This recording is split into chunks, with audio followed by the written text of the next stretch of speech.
Hi, I'm Alex Miller, and this is the Citi Institute podcast, where we explore the forces shaping finance, the global economy, and the way we all live and work. In each episode, we bring you insights from thought leaders and innovators driving change, helping you stay informed, navigate challenges, and seize opportunities in a rapidly evolving world. These disruptive technologies and the time frames associated with them. The word disruptive sometimes implies it happens, in a jiffy, right? These things don't happen immediately. Innovation clusters will continue to matter. And so exploration is always serendipitous. Today, we're going to be exploring the profound impact of technology and innovation on our societies, economies, and institutions.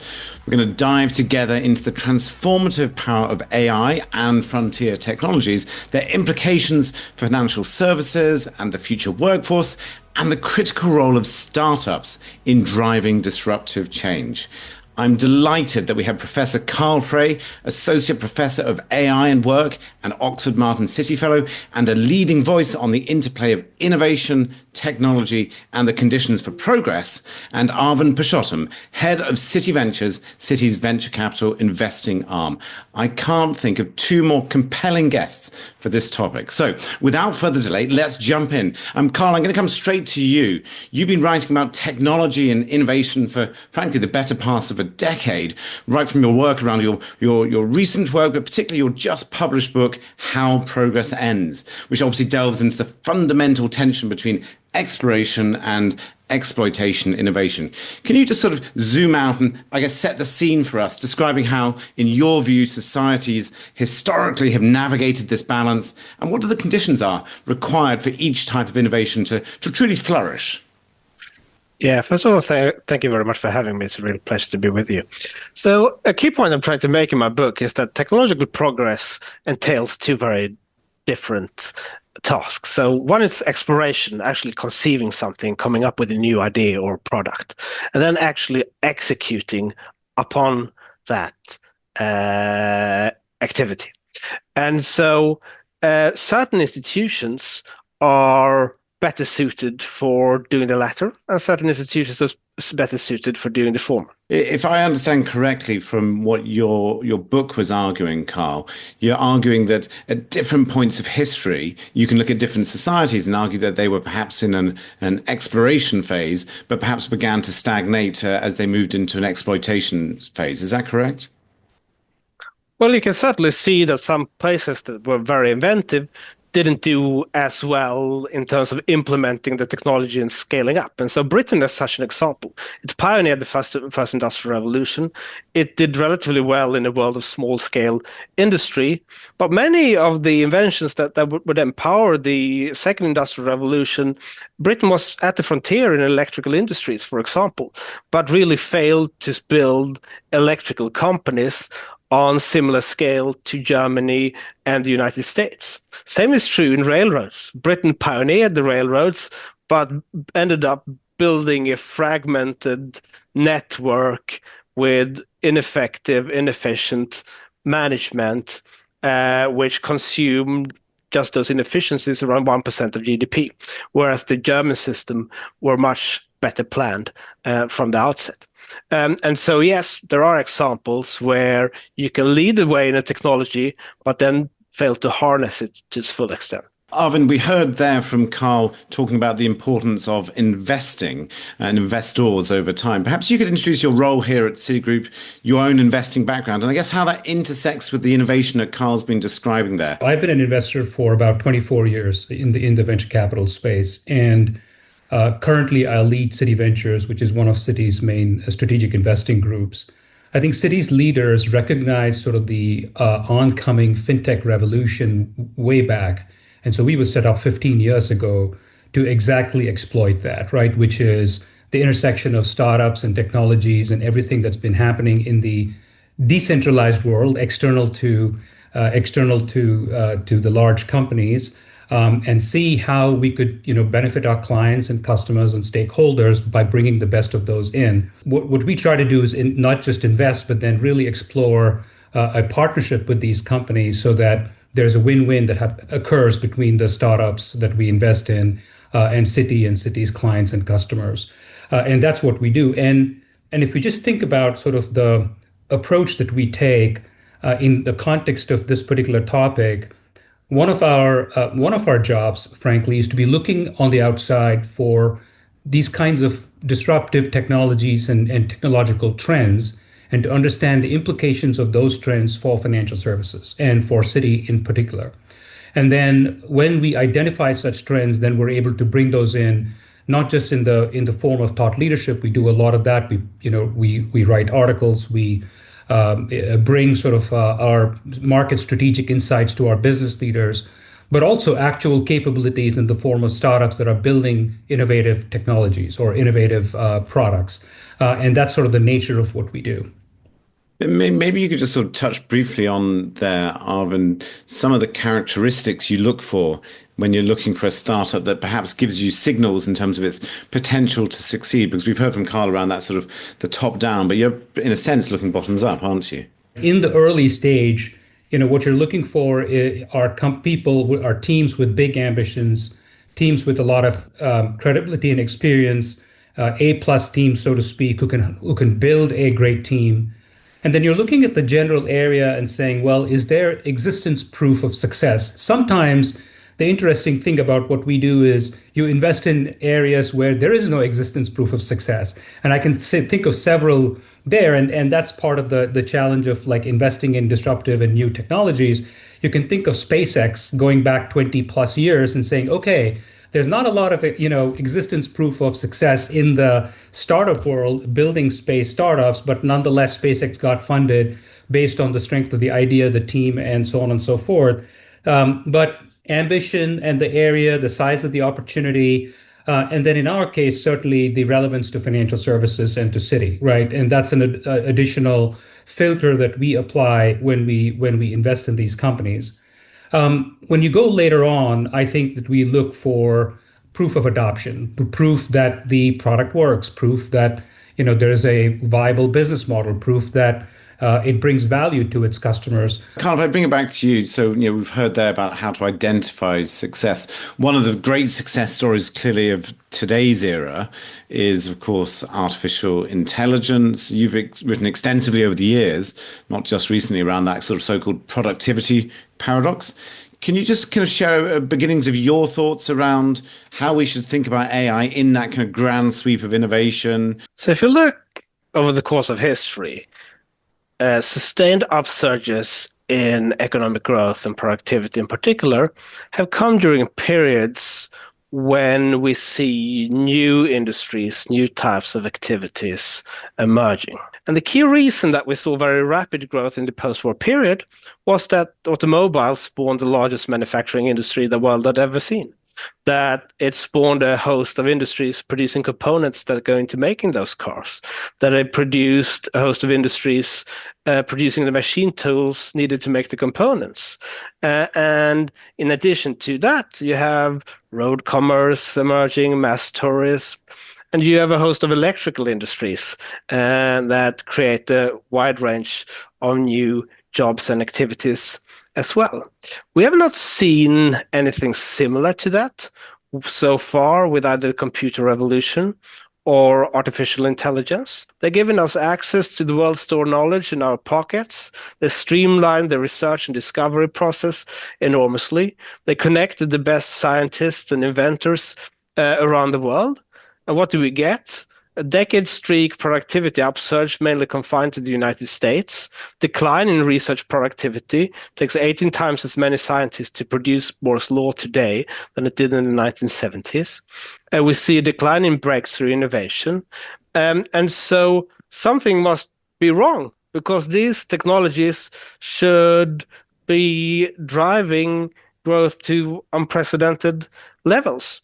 And I think it probably has to do something with how it interacts with our institutions. So if you get the productivity tool, you can do one of two things. You can do more, or you can use the time to dig deeper. You can drill more holes, or you can dig deeper. And what we see is that when people do more projects, when inventors do more projects at the same time, their attention is spread more thinly. And so they're less likely to actually make a breakthrough discovery. And so in academia, it's publish or perish. And that's the incentive structure we face. And I think that has really been shaped people's incentives and meant that we used computer technology to do more things rather than digging deeper. And I worry that we will see the same thing with artificial intelligence, which is also a tremendously promising productivity tool. And then on top of that, we layered a range of rules and regulations that make discovery very expensive. And I'm not just talking about the AI Act. So one of the most promising applications for AI, I think, is in medical discovery. But even if you see AI having a material impact there, you still need to go through clinical trials, which means that you probably need to partner with a large pharmaceutical company in order to do that. Maybe, Arvind, you could talk a little bit about how you're thinking about, I guess, broader AI architecture, the kind of, the bringing in of probabilistic reasoning from LLMs, and I guess how this evolves within financial services, because presumably some of the companies you're looking at have AI at the heart of what they're doing. These disruptive technologies and the timeframes associated with them. The word disruptive sometimes implies it happens, in a jiffy, right? These things don't happen immediately. Just because something is disruptive, that can happen over 5 years, 10 years, or 20 years. And you can look back at sort of the first internet wave in the late 90s, and now we're 25 years on, and you see how our world has changed because of that, because of the first internet revolution, of course, all the fiber and the communications infrastructure that was laid out, and so on and so forth. You can pick up on cloud, for example, which is about 15 years old, and how that has changed everything that we do from a technology perspective. So when we think about sort of what's happening in AI, I think it'll have a similar timescale. It is disruptive. It can reshape industries. It can reshape, in fact, what a company is, and we should talk about that. But it's going to take some time. And one of the components around adoption of that is trust. I think of two broad things when we think about trust when it comes to AI, particularly for financial services. One is just the safety aspect of it, around privacy, around safety, and sort of having the right guardrails, and that's becoming a solved problem, right? We were in fact investors in an early company, and they do provide prompt security, and so you need technology components like that for people to be able to trust it, and for enterprises to be able to roll this out. And second, and which is a little bit more fundamental aspect of trust, is, does it work as advertised? Is it giving me answers that I expect? Is it hallucinating? And so on. And so one of the most fascinating things in my 25-year journey, one of the most fascinating aspects of AI and what we're seeing now is the pace of change. We have never seen this pace of change in any other previous technology in the last 30, 40 years. And what does that mean? It means that there are very powerful tools that are being developed. Some of those tools are new, around foundation models and all the rest. Some of them are old. And so you look at sort of the adoption of ChatGPT, or you look at the adoption of any of these tools, it's exponential, right? The numbers speak for themselves. Now the question is it sustainable? Is it a sort of a indicative of a secular trend, or is it going to die down after a little while?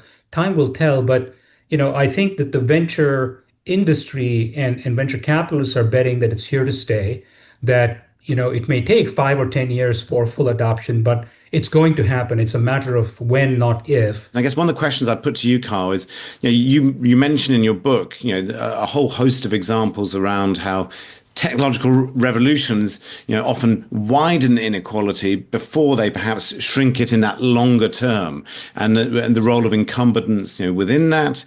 When you think about what we're seeing within that AI revolution, how do you think about labor markets, the roles that institutions have in perhaps mitigating or indeed inadvertently exacerbating some of these effects? I think it's natural to some degree that when a new technology arrives, you tend to think, how can I use it to do what I currently do more effectively?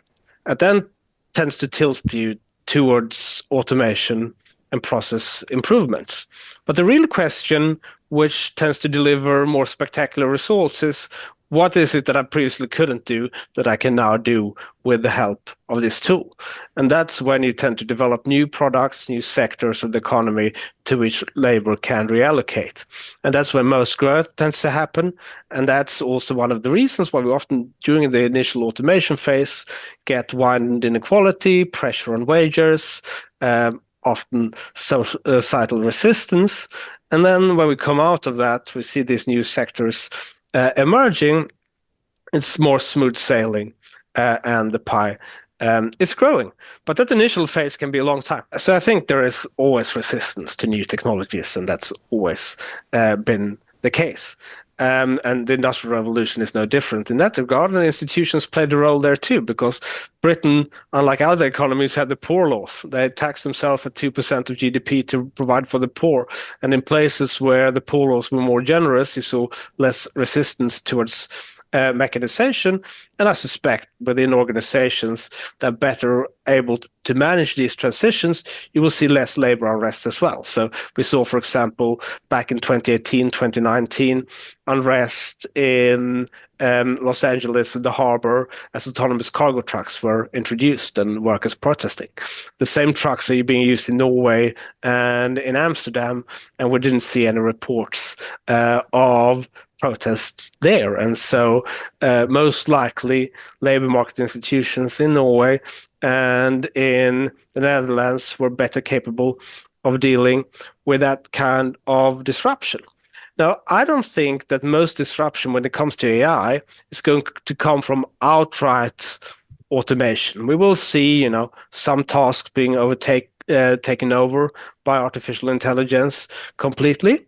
But for the most part, what AI in its current form does is reducing barriers to entry in knowledge work and professional services. So it's a bit like, GPS technology in taxi services, with GPS technology, knowing the name of every street in London was no longer a particularly valuable skill.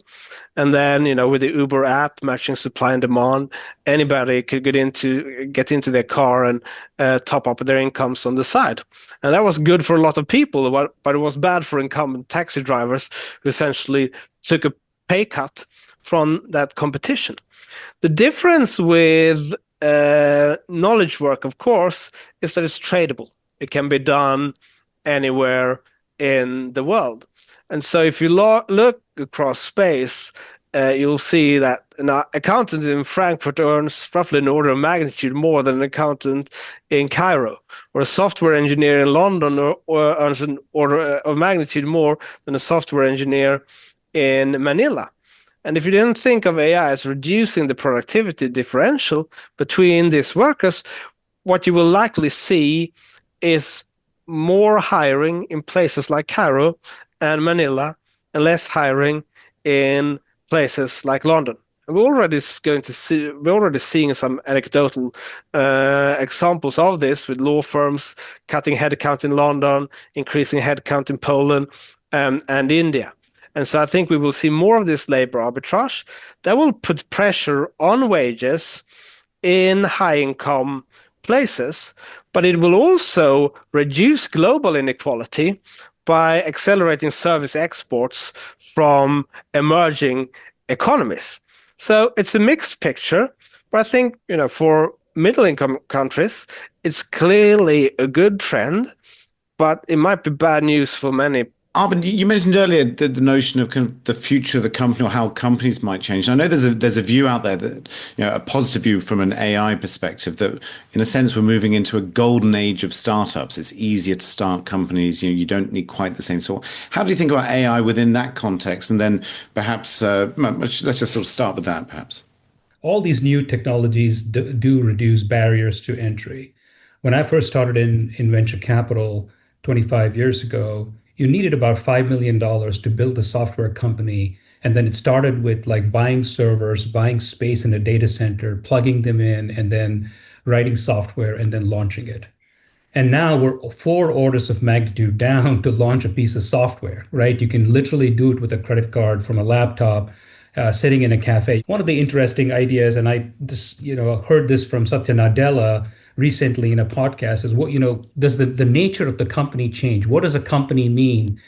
What does a business mean in the coming years?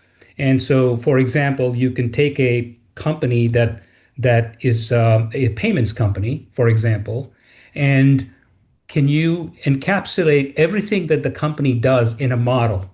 So does the company become the model? All the institutional knowledge, all the physical knowledge, everything that the company has built gets encapsulated in the model, and then the model becomes the company. It's fascinating. And I guess that sort of speaks to that connectiveness also with where you get innovation often in its earlier stages coming out of universities, academia, what Carl, I think you call innovation clusters, and their importance over, well, many centuries.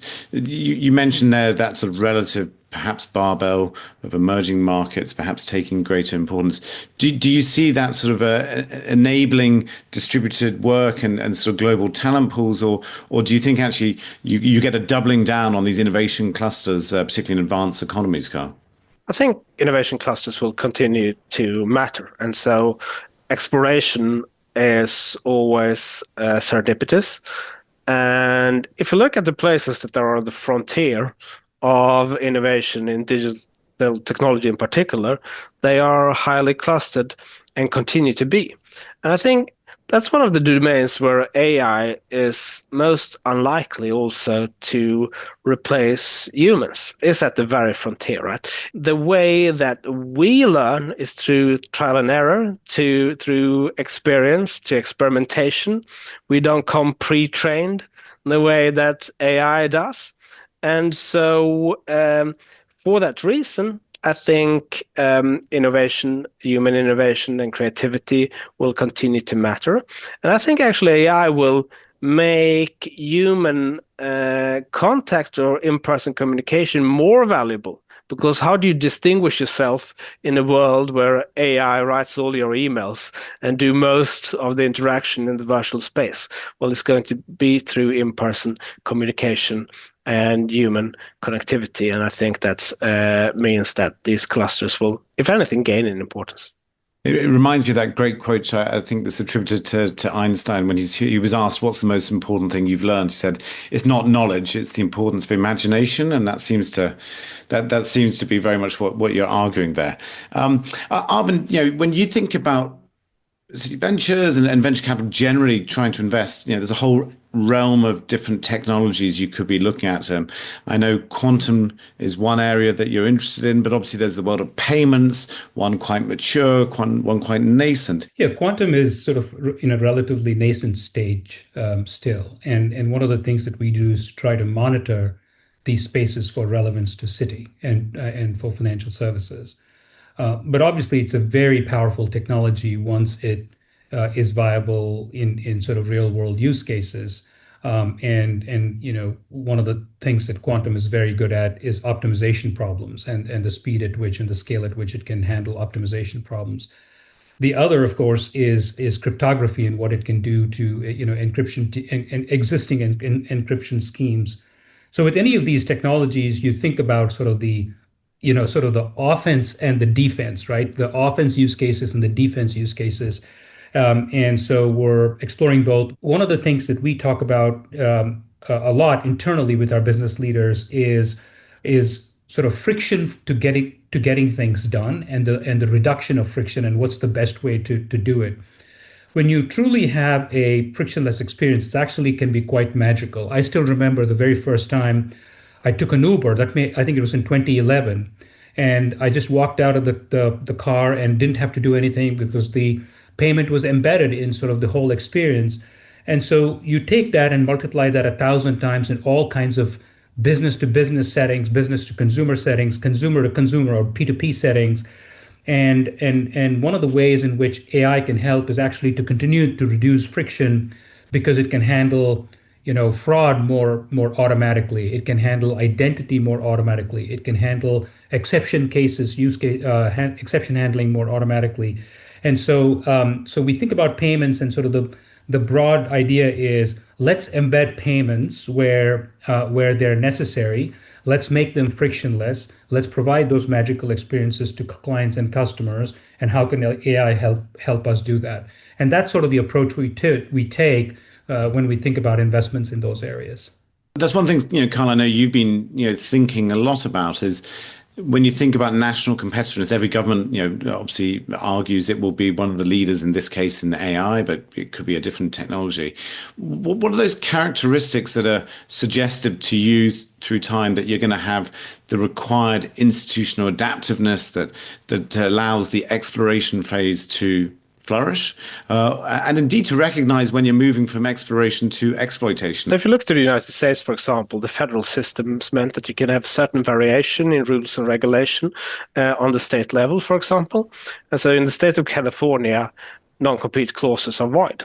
And that meant that when a number of engineers left Shockley Semiconductor to set up Fairchild, they could do that. When two of those then left Fairchild to set up Intel, they could do that.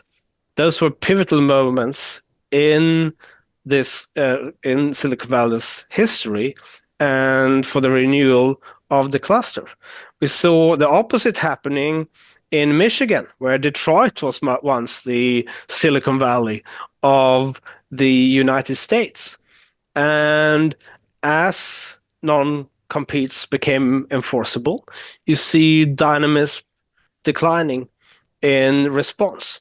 And so in the United States, you have these pockets where you can experiment. And then you have a large internal market, which are basically barrier-free in terms of trade, where you can scale up quickly. In Europe, we have the opposite in a way. We have, a lot of EU-wide regulation, which to some degree reduces the capacity for experimentation. And then we have a lot of national exceptions piled on top of that, which means that you can't really scale up either. And so you have this situation where the IMF estimates that if you take all trade barriers and services in the European Union and you add them up, they amount to roughly 110% tariff. And that obviously caps the return to investing in innovation in Europe at the same time as it constrains the possibilities for exploration. And so we need to reverse that.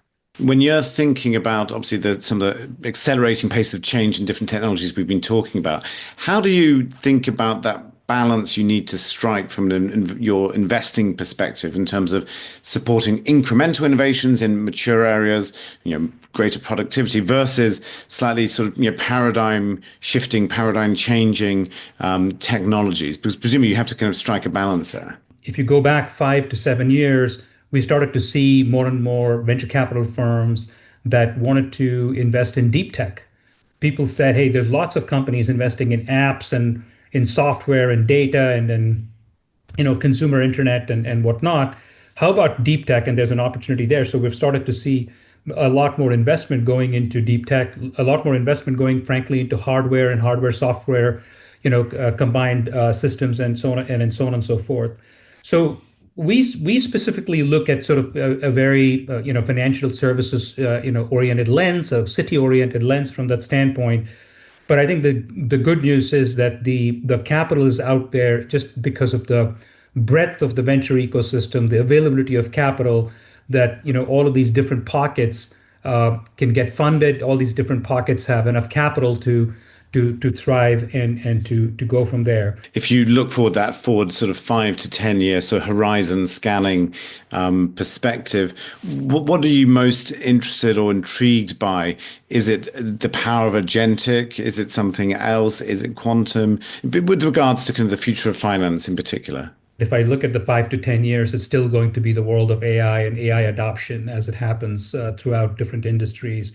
And the power of agents. I spoke about how powerful these tools have gotten. And so, we all experience that. It's all available for free, on the internet or on your mobile phones. And so what does that mean in terms of, financial services? And if you look at financial services, that intersection of AI and financial services is extremely rich.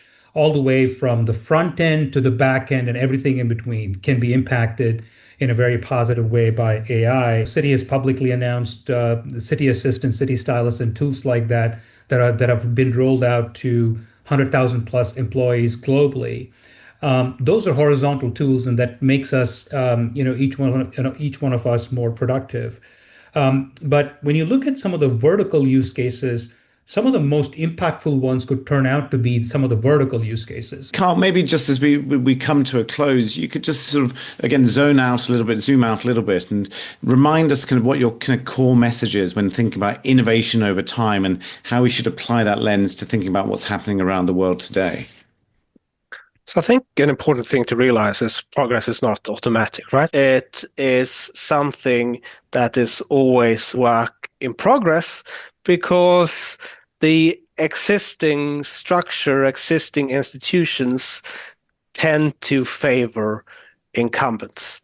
And we have a tendency in Europe to do that through regulations like the GDPR as well, which by any estimate has been particularly bad for startups and which by any estimate has at least hurt technology firms, which have essentially managed to offset compliance costs by capturing a larger share of the market. And so I think the importance of dynamism for progress is really important to bear in mind.